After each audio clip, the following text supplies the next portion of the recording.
For question number 5, we have an order coming in for 125 micrograms of fentanyl. So I need to set up my proportion, and I need to find my strength. And there's actually 3 different strengths on the label, and you can actually use any of the 3. So I'll show all 3, but you only need to do one of them.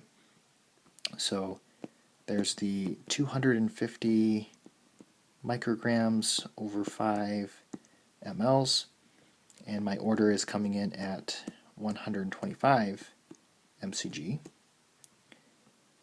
Then there's the 50 mcg over 1 ml, and I'm setting that equal to 125 mcg over x.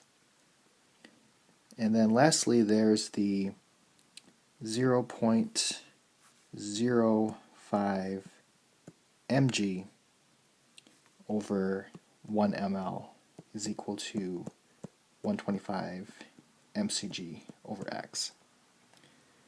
So we should be able to solve all 3 of these proportions, and they should all be the same.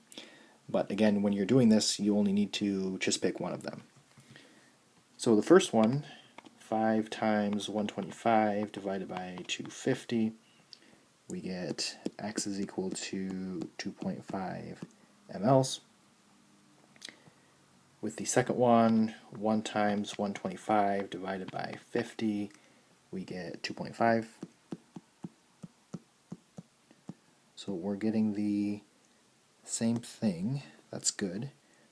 And then on the last one, I need to convert this because my units don't match up. So I need to move it over 3 places to the left.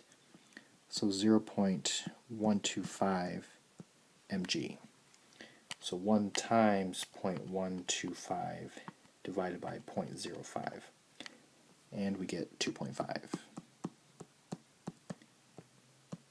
So sometimes on the label there's different strengths listed, but they are all equivalent.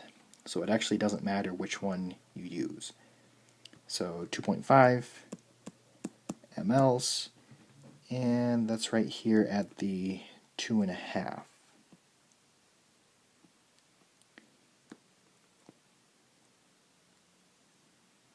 So that will be my answer.